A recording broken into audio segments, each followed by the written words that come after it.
자, 우리가 지난 시간까지 느헤미야 4장을 살펴봤는데요. 이 성적 재건 공사, 역사적 사명을 갖고 부름받은 그 백성들이 여러 난관에도 굴하지 않고 이 역사에 온 열정을 쏟아부었던 것을 보았습니다.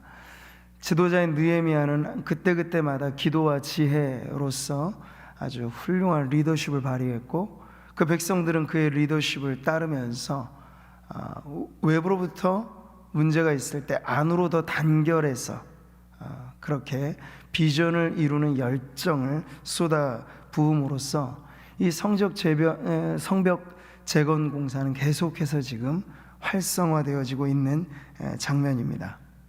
자, 그런데 우리가 새로운 장으로 넘어가는 이 5장을 읽을 때 산 넘어 산이라고 또 하나 문제가 지금 부딪혀 옵니다. 근데 이번에 문제는 좀 양상이 틀려요. 이전까지는 계속해서 외부로부터 안을 공격하는 그런 문제였죠. 그런데 지금 벌어진 문제는요, 백성들 사이에 분열되어지는 양상이 지금 나타나고 있는 거예요. 1절의 말씀이 그런데 같이 한번 읽어보죠. 그때 백성들이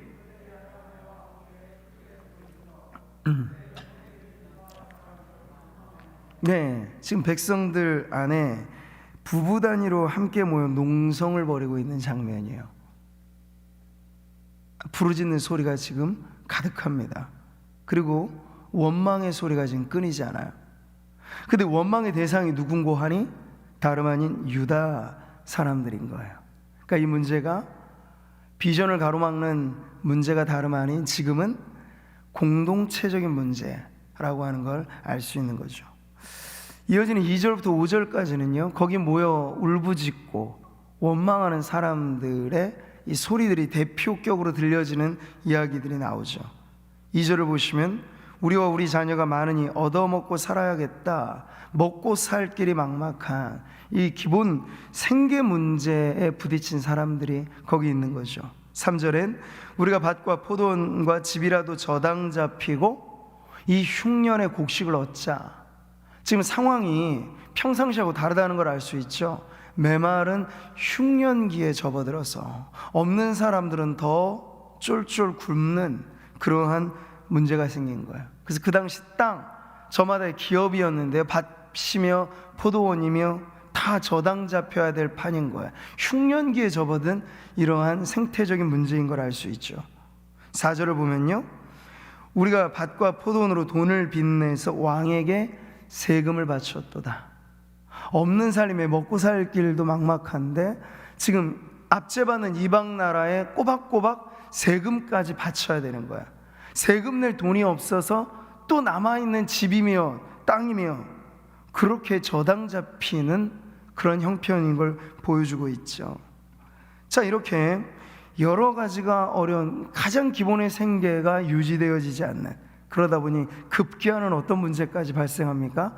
자기 자녀들을 종으로 팔아야 하는, 넘겨야 하는, 빚을 갚지 못하니까 빚 대신 자녀를 대신 종으로 바쳐야 되는 문제까지가 생기는 거예요. 이제 우리 자녀를 종으로 파는도다, 이렇게 말이죠. 우리 딸 중에 벌써 종이 된 자가 있다고 말하는 거예요. 자, 이런 원망의 이유들을 들어보니까 원성이 너무 자자하죠. 근데 이게 어제 오늘의 문제가 아니었던 거예요. 아주 안으로 사실 골마 있는데 결정적인 순간에 터져 나온 것임을 알 수 있는 거죠. 쉽게 우린 예상할 수 있어요. 지금 귀향 3세대잖아요. 느헤미야는. 그 귀향민들이 다시 잃어버린 옛 땅에 돌아와서 산다는 건 매우 사실은 빡빡한 삶이죠. 거기다 흉년까지 겹쳤으니 이 경제 문제가 이만저만이 아닌 거예요. 가정의 문제로까지도 번지게 된 것이죠. 자, 이처럼 크든 작든 사회라고 하는 구조는 유기체입니다. 하나의 문제가 하나로 끝나지 않고 연결되어지잖아요. 지금 우리가 꼭 그 상황을 경험하고 있죠. 코로나19라고 하는 전염병의 문제인데 전염병으로 끝나지 않잖아요. 사회 모든 영역들을 지금 다 마비시키고 있는 상황입니다. 이게 생태적인 유기적인 연결 그 관계 안에서 지금 당시 느헤미야 시대 그 백성들의 문제가 얽히설키 내부적으로 이렇게 크게 와닿게 된 것을 우리가 알 수 있는 거죠. 자, 그런데 가난이라고 하는 건 사실 매 시대 어느 때든지 지금도 지구상에는 몇 초에 한 명꼴로 기아들이 죽어가는 것처럼 가난의 문제가 해소가 되지 않습니다. 예나 지금이나 가난이라고 하는 문제는 있는데, 근데 지금 이스라엘 백성들이 당시에 직면한 문제는 절대적인 빈곤의 문제라기보단 사회적인 문제로 와닿는 거예요. 우리 육체도 우리 형제의 육체와 같고, 5절 보세요. 우리 자녀도 그들의 자녀와 같거늘 이제 우리 자녀들을 종으로 파는도다. 왜 사회적인 문제라고 말씀을 드리는가 하면, 여기 동족 간에 서로 돈을 꾸어주고 받는 그런 관계에서 고리대금이 지금 알게 모르게 문제를 일으키고 있는 거예요. 그래서 높은 이자로 가난한 사람들의 피를 빨아먹는 그런 악질의 사람들이 있는데, 그들이 다름 아닌 같은 동족 유다 사람들이었다는 게 큰 어려움이었죠. 근데 느헤미야 시대에만 이런 문제가 있었던 건 아니에요. 각 시대마다 공동체를 안으로 무너뜨리는 이 일들은 늘 일어나게 마련입니다. 사도행전, 영광스러운 초대교회가 세워질 때에도 유사한 상황이 전개됐었어요. 믿음의 공동체, 이 느헤미야가 성벽을 쌓아가듯이 믿음을 단단하게 세워가는 초대교회 상황에서 부딪힌 문제가 있었습니다. 이 문제로 인하여 초대교회가 분열될 위기에 직면하기까지 했어요. 그 문제가 뭔가요? 같이 한번 읽어보죠. 그때 제자가 더 많아졌는데 헬라파 유대인들이 자기의 과부들이 매일의 구제에 빠짐으로 히브리파 사람을 원망하며, 파벌로, 헬라파냐 이방인이냐 정통 유대인이냐, 이 과부라고 하는 건 당시에 극빈자들을 대표합니다. 사회적으로 약자에 분류되죠. 근데 교회 안에서 구제라고 하는 아주 선한 일 안에도 불균형 혹은 불평등의 문제가 생겨서 이것 때문에 원성이 자자하게 생긴 거예요. 불평부당하다 원망하는 사람들이 생기고, 이걸 가만히 내버려 두었다가는 교회가 4분 5열될 판이었던 거죠. 그래서 사도들이 긴급 회의를 소집합니다. 뭔가 우리가 지금 선한 일을 하는 데 있어서 잘못하고 있다라는 판단을 갖고, 그 중심에 사도들이 너무나 분주하여진 나머지 우리가 일의 우선순위를 지금 잘못 잡고 있는 것 아닌가, 안으로 밖으로 살펴보면서 그들이 다시 답을 만들죠. 그래서 세워지게 된 것이 집사제도입니다. 그러니까 초대교회는 이 구제라고 하는 사역의 문제가 발동이 걸리게 될 때 이것을 해결하기 위해서 오히려 이 일에 전담하고 체계적인 구제 사역을 하기 위해서 집사라고 하는 평신도 리더십을 세워가게 되었던 거예요. 그리고 나서 사도들은 다시 한번 이 문제를 교훈 삼아 그들의 목회자로서의 힘써야 될 본분을 다시 한번 재확인합니다. 이렇게 우리가 이 일을 그들에게 맡기고 우리는 오로지 기도하는 일과 말씀 사역에 힘쓰리라. 바로 이렇게 말이죠. 초대교회에도 뭔가 공동체적인 문제, 비전의 공동체로 세워가는 그 와중에 문제가 생겨났을 때 거긴 그 중심에 뭔가 흐트러짐이 생겼다는 거죠. 안으로 일어나는 분열이 생기게 된 거예요. 그래서 사도들은 다시 한번 그들의 본분인 말씀 사역과 기도에 방점을 찍는 그런 사역에 전무하리라 결단하면서 이 위기를 지나 다시 한번 교회가 견고하게 세워지는 자리로 나아가게 됐던 거죠. 자, 다시 느헤미야 시대로 돌아오면 이 문제 상황을 접했던 느헤미야의 반응이 나옵니다. 자, 성벽 재건 공사가 한창일 때 외부로부터의 적들을 물리치는, 그래서 견고한 공동체를 그 외적인 모습으로도 세워갔던 그 상황에서 느헤미야가 발휘했던 리더십이 아주 출중했는데, 지금 이 안으로 가로막히는 장애물에 대할 때도 느헤미야는 매우 적극적으로 반응합니다. 6절의 말씀을 보세요. 내가 백성의 부르짖음과 이런 말을 듣고 어떻게 하고 있죠? 크게 노하였다 라고 말합니다. 대노하였다고 말합니다. 그리고 느헤미야의 성품과 그 리더십을 보면 감정상의 흥분을 그렇게 사실 잘 드러내는 인물은 아닙니다. 그러니까 지금 그런 것을 빗대어 볼 때도 지금 이 상황이 얼마나 급박했고 얼마나 이 상황의 문제가 내부적으로 큰 아픔이었는가를 알 수 있는 거죠. 어려울 때일수록 백성은 하나 되어야 되고 공동체는 대동단결해야 되는데 문제로 인하여 이게 깨어질 판이다 라고 생각하니까 마음 안에서 격정적인 분노가 일어나게 된 거죠. 근데 느헤미야는요, 그 분노를 그대로 표출을 하지 않습니다. 여기서 이제 또 훌륭한 느헤미야의 리더십이 나오는 거예요. 이런 말을 듣고 크게 노하였으나, 바로 분노하였다 말하잖아요. 깊이 생각하고. 감정은 감정대로 지금 힘들어요. 정당한 감정의 표출일 수도 있어요. 만약 정상적인 우리가 사고를 하고 감정이 병들지 않았다면 무언가 부당한 일이 벌어지는 현장을 봤을 때 허허실실한다는 건 잘못된 거죠. 분노라고 하는 것은 때로는 일어나야 할 때가 있는 것입니다. 자, 그런데 그럼에도 불구하고 우리가 의분이라고 정당화시키고 말하는 그런 종류의 분노도 있습니다만, 중요한 건 이거예요. 분노 그 자체는 문제의 해결에 어떤 도움도 되지 않는다는 거죠. 그 분노는 자각 증상으로 이해하면 돼요. 내가 깨어있다, 내가 잘못된 것을 잘못됐다고 지금 느끼고 있다 라는 정도로 이해하면 좋아요. 근데 그 분노 자체가 화를 발하여지게 되는 것에는 아무런 이득이 없다는 거예요.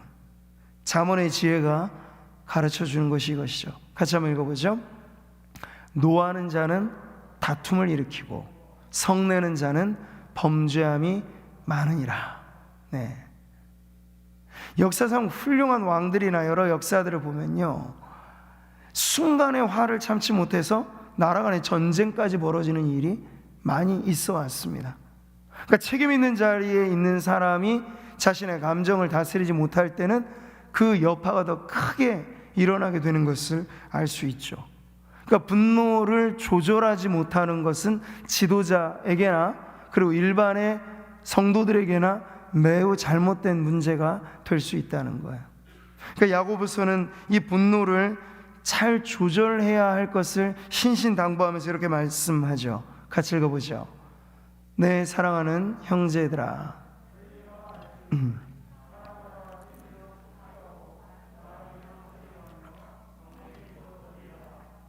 사람의 성내는 것이 하나님의 의를 이루지 못함이라. 바로 이런 것입니다. 그래서 우리 안에 성령으로 인하여 성화된 인격을 우리가 늘 추구해야 합니다. 하루아침에 안 되죠. 기질과 성품 자체가 욱하기 쉬운 분들도 있어요. 근데 이건 내 성격이니까 상관하지 마, 그러면 안 돼요.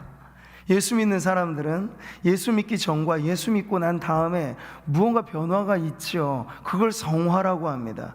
근데 나는 내 성격이니까 관계하지 마십시오라고 말하면 나는 성화되지 않겠습니다, 굳은 결심을 하는 거예요. 절대 그래서는 안 되죠.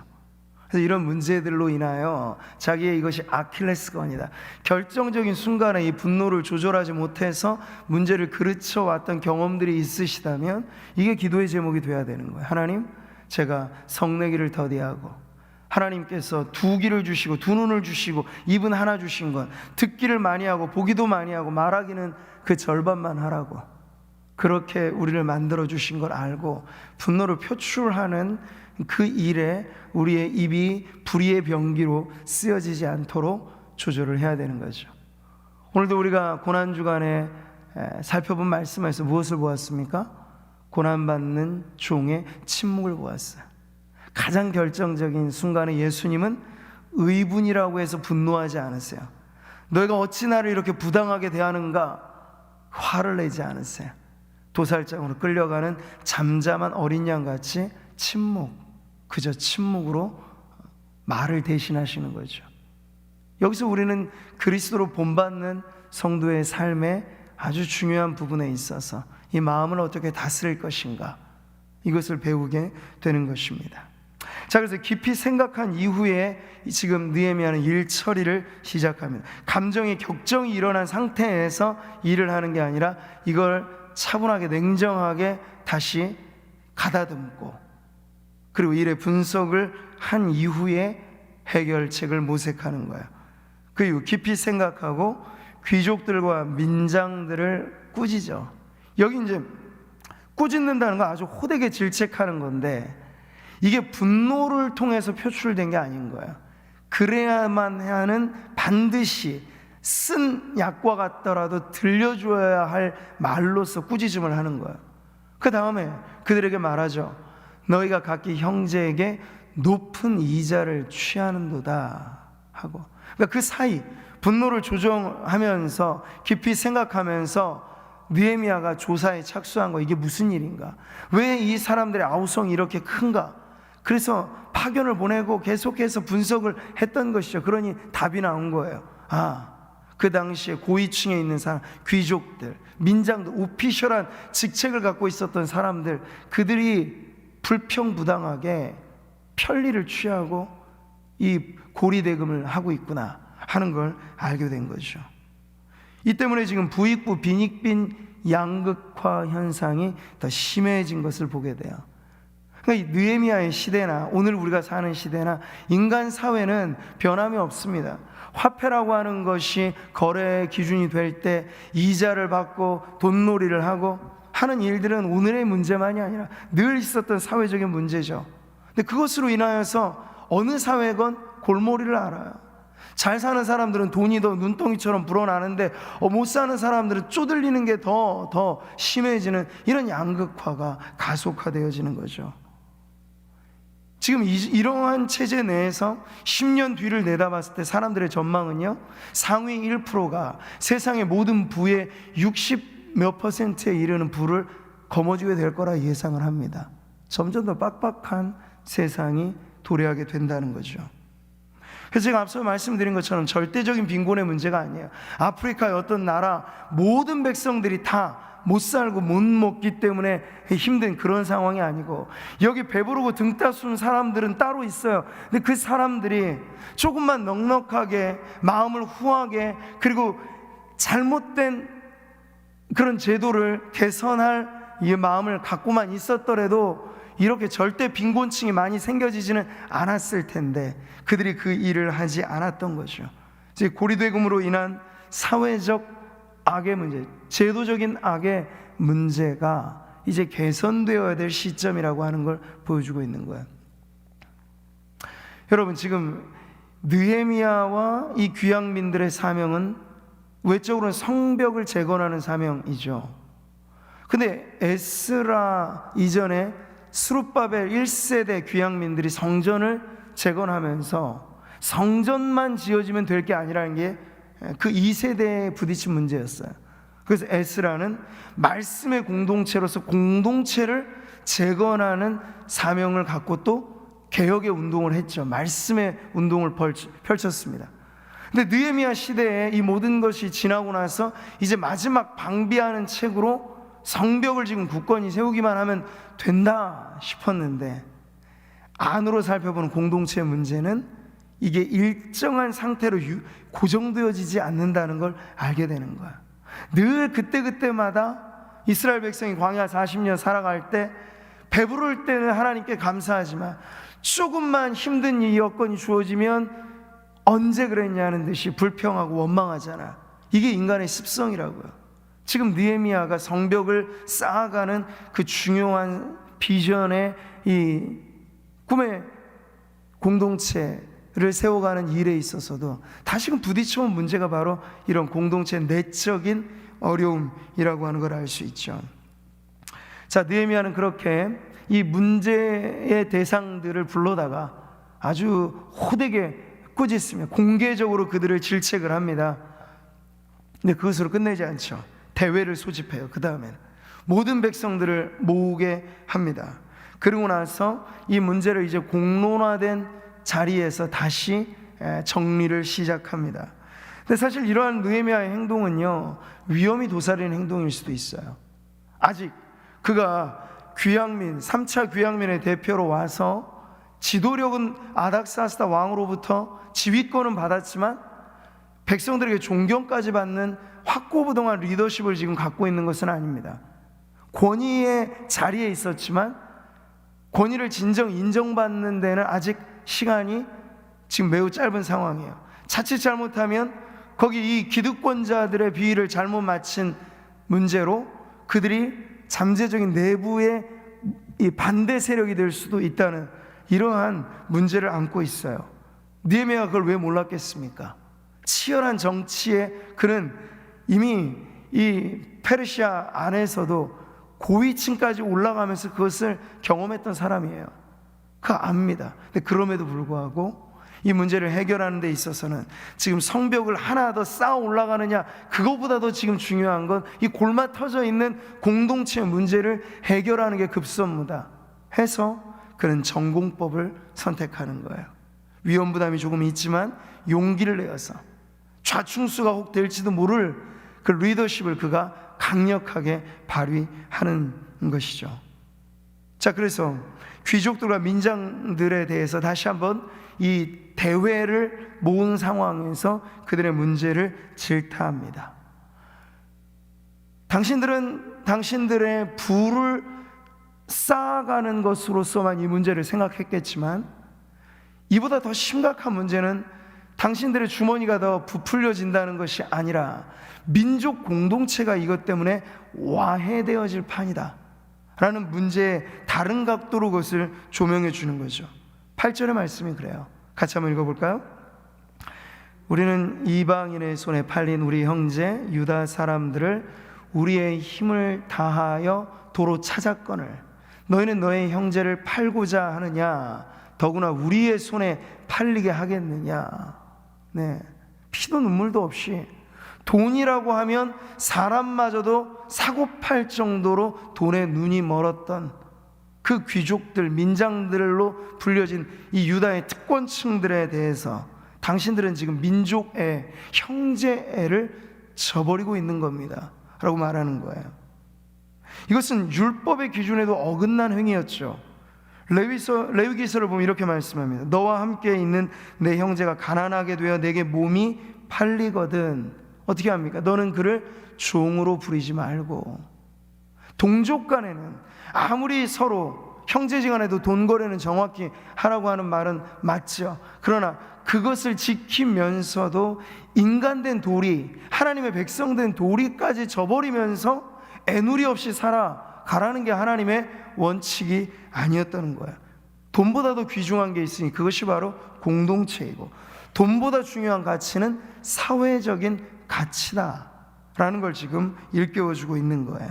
근데 이들은 이걸 훼손시키면서까지 자기 부를 계속해서 쌓아 올라가게 됐던 거죠. 결국에 이르러서는 이것이 비전의 공동체로 우뚝 서야 될 이스라엘 백성의 걸림돌로 작용하게 되는 거예요. 자, 물론 그렇다고 느헤미야나 또 성경 전체가 정당한 방식의 경제 활동으로 얻는 부를 부정하는 것은 아닙니다. 일각의 어떤 사람들은 지나치게 청빈론에 매료된 나머지 모든 성도들이 마치 성 프란치스코 같은 이런 청빈의 성자로 부름받은 사람들로서 이해하는 경우가 있어요. 그러면 우리 모두가 다 수도원 같은 데를 짓고 올라가서 살면 가능하겠죠. 근데 그렇지는 않아요. 예수님 당시에도 예수님을 섬겼던 이들은 뭐 집도 모두 다 버리고 예수님을 따라다닌 제자들만 있었던 게 아니라 자신의 물질로서 예수님을 공개하였던 부자들도 많았습니다. 우리가 내일 말씀에서도 보겠습니다만 아리마대 요셉, 그런 부자였습니다. 그도 예수님을 따른 제자였습니다. 근데 그가 가지고 있는 부를 통해서 예수님을 지원하고 섬기는 일에 사용했던 사람인 거예요. 자, 그러니 성경은 부라고 하는 그 물질 자체를 부정한 것으로 취급하는 것은 아니에요. 예수님이 낙타가 바늘귀로 들어가는 것이 부자가 하나님의 나라에 들어가는 것보다 쉽다고 말씀하셨을 때 이 세상 모든 부자들이 다 그럴 거라고 말씀하신 것이 아니란 얘기예요. 여기에는 그 당시의 부자들, 느헤미야 시대의 부자들, 부정한 방식, 불법을 사용하면서까지 그렇게 부를 착취해가면서 편법적으로 쌓아가는 부자들에 대하여 주님께서 말씀을 하신 것이죠. 그러니까 얼마든지 정당하고 합법한 방식으로 우리의 부가 증식된다, 이런 것을 하나님의 영광을 위해 사용한다, 이것은 전혀 지탄받을 문제가 아닌 것이죠. 근데 여러분, 어느 한 부분에 이 강조점을 두고라도 지금 이 세상이 돌아가는 걸 보세요. 자본주의나 우리의 체제 안에서 사실은 사람이 돈을 주장하느냐, 돈이 사람을 주장하느냐, 가만히 보게 되면 돈의 힘이 강합니다. 돈의 힘 앞에서는 나라도 팔고요, 돈의 힘 앞에서는 부모다 자식간도 없어지는 걸 우리가 보게 되잖아요. 그래서 돈은 강력한 마치 우상처럼 힘을 쓰는 대상이라고까지도 보는 거예요. 만몬의 신이라고 말하잖아요. 이 물질의 돈의 신을 사람들은 지금 숭배하고도 있어요. 그러니까 쉽지 않습니다. 그렇기 때문에 성도로서 이 문제에 관해서 지금 느헤미야가 특별한 해법을 가지고 이 물질의 문제로 인하여 공동체가 깨어지는 이 문제를 해결해가는 이것을 통해서 오늘 우리에게도 적용점은 매우 중요한 적용점이 있다는 거죠. 근데 성도들 중에는 간혹 교회 안에서 돈 이야기, 경제 이야기가 불편하게 들릴 수도 있을 거예요. 그렇지만 여러분, 돈 문제는 사람 문제입니다. 결국 경제 문제는 우리의 인생의 문제예요. 신앙의 문제가 사람의 문제를 빼고 거론하는 거겠습니까? 아니잖아. 이 모든 것이 같이 결부되어져 있어요. 좋은 성도들은 경제관에 있어서도 좋은 성도여야 하는 거죠. 교회 안에서의 신앙은 바른데 경제관념은 넌 크리스천보다도 더 잘못되어 있다, 그건 신앙 아닌 거예요. 잘못된 거죠. 이분법이라고 하는 건 바로 그런 것입니다. 교회 안에서만 적용되는 논리가 따로 있고 세상에서의 논리는 또 따로 챙긴다, 이게 바로 이분법이라는 거죠. 우리는 오히려 구원받은 우리의 영혼이 우리의 삶을 살아가면서 이제는 구속된 자유를 누리면서 우리의 삶에 관한 모든 것, 그러니까 그리스도인들이 살아가는 모든 삶의 자리들이 빛으로 물들여지고 소금이 뿌려지듯 그렇게 작용하도록 하는 것이 하나님이 우리를 세상에 파송하는 선교적인 삶이라고 말할 수 있는 것이에요. 자, 9절의 말씀을 보면 너희의 소행이 좋지 못하다, 계속해서 그 문제를 지적하면서 그네들의 문제가 이제 어떻게 파급되느냐에 있어서 우리의 대적 이방 사람의 비방을 생각하고, 가뜩이나 지금 이스라엘 백성의 틈을 노리고 있는 이방 외적들이 있는데 말이죠, 그들에게 이 소문이 전해진다고 하면 얼마나 이게 비방거리가 되겠어요. 그걸 말하는 거예요. 또 우리 하나님을 경외하는 가운데 행할 것이 아니냐. 지금 앞서 제가 말씀드린 바로 이거죠. 참된 신앙이 무엇인가 생각해 보라는 거예요. 돈 문제가 신앙의 문제로 받아들여지지 않는 것을 어찌 참된 신앙이라고 말할 수 있을까? 우리가 하나님 앞에 예물을 드리고 헌금을 합니다. 근데 그 출처에 대해서 사람들은 묻지 않아요. 이 돈이 검은 돈이냐 깨끗한 돈이냐, 하나님이 보시는 건 바로 그런 부분이죠. 정직한 11조도 중요합니다. 그런데 그것이 얻게 되어지는 경위와 방법에 대해서도 주님은 눈여겨보신다는 거예요. 그러니 우리가 이 모든 것을 가지고 신앙하며 산다는 것은 교회 안에서만이 아니라 우리의 삶 24시간 1년 365일 우리의 인생 통째로 바로 이 신앙이 우리의 정체성의 핵심이 되어서 돈 문제, 인간 문제, 일 문제, 비전의 문제, 결혼의 문제, 관계의 문제, 이 모든 것들 안에 우리의 신앙이 어떻게 중심이 되어야 하는가 하는 걸 가르쳐 주는 것이죠. 만약 이게 분리가 되면요, 결국 그 신앙은 말뿐인 신앙이 되는 거예요. 껍질은 신자인데 안은 비신자로서 얼마든지 살아갈 수 있는 것이죠.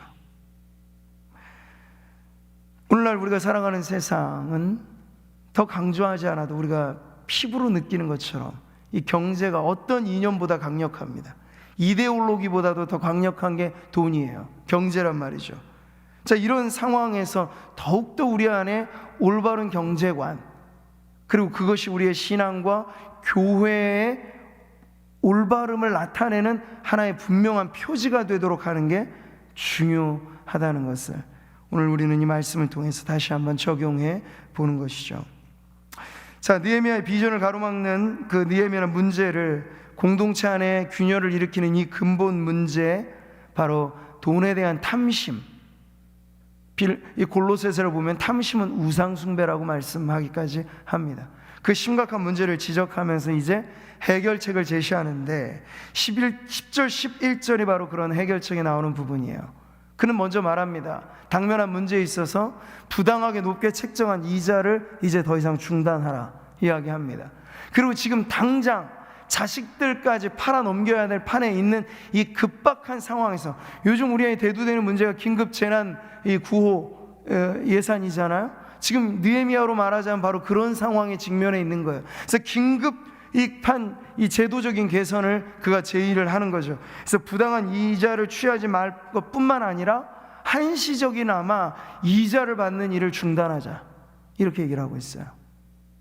요즘에 코로나19 때문에 건물주들 중에는 도무지 상거래가 되지 않는 이 월세로 지내는 점포들에게 대해서 월세를 좀 깎아준다거나 더 후하게 하면 월세를 한두 달 받지 않는다거나 이런 미담이 들려지기도 하죠. 근데 느헤미야 시대, 지금 느헤미야가 그런 부분에 아주 급진적인 제도 개선을 지금 제안하고 있는 것이에요. 근데 이게 끝이 아니야. 받지 말자, 깎아주자, 이 정도가 아니라 지금껏 거둬들인 것 중에서 집이든 물질이든 어떤 것이든 거기에 100분의 1을 그들에게 돌려주자, 다시 환원하자라고 하는 프로젝트까지. 이 모든 것이 여러분, 느헤미야가 분노만 했다면 나오지 못하는 답이에요. 근데 그는 깊이 생각했죠. 문제의 핵심을 간파했고, 이 문제가 어떻게 하면 지금 단시간 내에 정상 궤도로 회복될 수 있을까를 두루 살펴서 착착 들어맞는 제도적인 개선까지를 지금 그 자리에서 발표하고 있는 걸 보는 거예요. 자, 물론 여기에 모든 사람들이 달가워할까요? 없는 사람들은 쌍수를 들고 환영하겠죠. 그런데 기득권을 갖고 있었던 사람들에게 자기 주머니를 털라고 하면 누구든 그건 기쁨이 되지 않아요. 자원하지 않는 이상에 사실 억지로 할 수 있는 일도 아닌 거죠. 자, 그런데 지금 이 느헤미야의 시대에 바로 이런 어느 사회를 보더라도 이루어지지 못할 것과 같은 이 급진적인 일이 이루어지게 된 것은 바로 이 중심 안에 그들이 신앙의 중점을 가지고, 하나님의 은혜가 이 말씀 본문에는 전면에 드러나 있지 않지만 우리가 느헤미야서를 읽을 때마다 역사의 중요한 자리마다 하나님이 감동의 물결을 일으켜 주셨잖아요. 지금도 마찬가지야.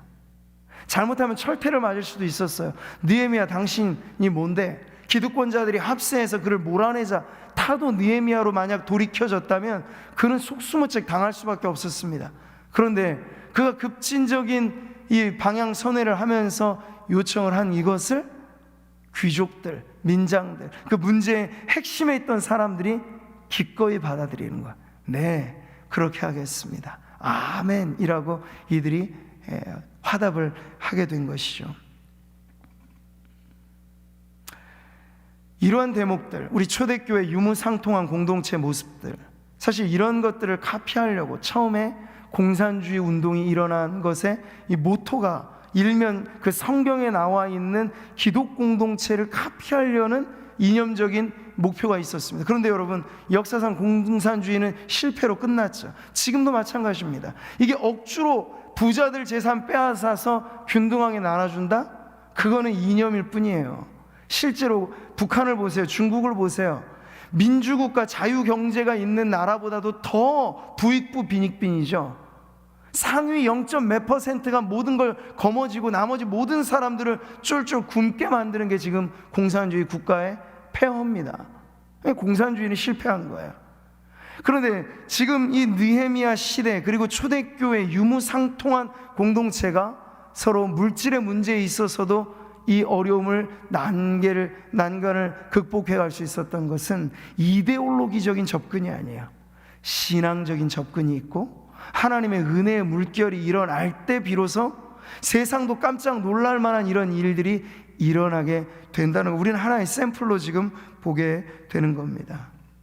자, 오늘 말씀은요, 결론에 이르러서 처음에는 울분이 토해지고 백성들의 원망이 자자했지만 그 중간에 이것을 중재하는 느헤미야 리더십이 적절하게 발휘되어지고 우리가 보았듯이 하나님의 보이지 않는 손길이 은혜로 그 상황을 덮으시니까 틀어질 수도 있는 문제였는데 오히려 기득권 세력 안에 자발적인 헌신, 자발적인 나눔, 이런 것들이 성립이 돼서 마지막에는 모두가 다 기뻐하고 모두가 다 감사하고 모두가 다 찬양하는 것으로 바꾸어지게 된 것을 보게 되는 겁니다.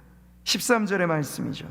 회중이 다 아멘 하고 여호와를 찬송하고 백성들이 그 말한 대로 행하였느니라. 저는 오늘 이 말씀을 대하면서 비전이 이끄는 공동체로 우리 교회가 계속해서 나아갈 때 공동체적인 문제란 한두 가지가 사실은 아닐 수 있어요. 어제는 이 문제, 오늘은 저 문제, 내일은 또 다른 문제가 있을 수 있어요. 우리는 문제를 두려워하지는 않습니다. 문제가 있는 곳엔 답도 있기 때문에. 근데 중요한 건 뭘까요? 오늘 느헤미야 시대에 이 공동체 물질로 인한 와해와 분열의 문제를 이렇게 극복해 나간 모델을 보면서 우리에게 있어서 어떤 다양한 문제들이 비전을 가로막는 문제로 공동체 안에 일어나게 되든지 그것을 풀어내는 방법은 어디에 있다? 우리의 믿음에 있다는 거야. 참된 신앙이 사실 담보로 된 성도로 살기만 된다면 사실은 문제는 언제든지 우리가 아멘으로 끝나게 되는 해결을 보게 될 것입니다. 참된 신앙을 가진 사람들이 직분자가 되고, 참된 신앙을 가진 사람들이 목회자가 되고, 참된 신앙을 가진 사람들이 그들의 리더십을 제대로 발휘만 하는 교회라면요, 오늘날처럼 세상으로부터 지탄을 받는 공동체가 아니라 믿음이 없어도 세상이 오히려 부러워하면서 야, 이 시대의 양심이 어디 있는가 보라고 한다면 교회를 가리키는 그러한 모범적인 공동체로 우리 이 땅의 교회들이 바로 서게 되기를 바랍니다. 그 중심에 우리 구민 상무교회가 서게 되기를 바라고요. 그래서 이 사회, 돈으로 인해서 모든 것이 사실은 다 썩어 문드러져 있는 것들이 많잖아요. 근데 그것을 우리가 해결해 가는 것은 사회의 법규나, 지금 우리는 느헤미야 시대처럼 신정 공동체가 아니잖아요.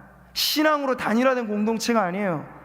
지금 정치든 경제든 문화든 교육이든 다 신앙을 가진 사람들로 인해서 구심점이 잡혀져 있는 체제가 아니란 말이죠. 그렇기 때문에 옛날 이스라엘 백성들처럼 제도적으로 이것을 완전히 개선할 수 있는 환경이 아닙니다. 그렇다고 답이 없을까요? 아니요, 답은 있어요. 예수님이 말씀해 주신 하나님 나라의 전략은 이런 것입니다. 우리는 누룩처럼 퍼뜨리는 거예요. 그 모든, 그러니까 제도와 법이 보장해 주는 것 아니라 그 제도권 안에, 정치권 안에 제대로 신앙이 박혀있는 그리스도인이 누룩처럼 들어가서 그 제도권을 바꿔버리게 만드는 거죠. 문화와 교육과 연예계든 어느 사회의 각계각층이든 참된 신앙, 느헤미야와 같은 리더십을 발휘하는 사람들이 스며들어가서 그들의 영향력을 통하여 그곳을 바꿔가는 거예요. 그러니까 위로부터의 혁명이 아니라 아래로부터 믿는 그리스도인들의 자발적인 헌신과 본이 되는 빛된 삶과 이런 삶들을 살아가는 성도들이 누룩처럼 보이지 않게 퍼져나가서 구석구석을 물들여 변화시켜 가는 것이 바로 하나님의 나라가 확장되는 방식입니다. 오늘 느헤미야와 같은 지도력뿐만 아니라 이것을 하나님의 은혜로 받아서 함께 동참하였던 그 당시에 이 기득권 세력들, 또 어떤 지도자급에 있었던 사람들의 이 본보기처럼 오늘 우리 안에 그러한 본보기가 우리 안에도 실천되어지기를 바라고, 그래서 하나님 앞에 문제로 인하여서 오히려 더 교회가 순결해지고 깨끗해지고 더 단단해지고, 그래서 사회 어느 집단과 비교해도 정말 존경을 받을 수 있는 그러한 공동체로 하나님 앞에 우뚝 서게 되기를 주님의 이름으로 축복합니다.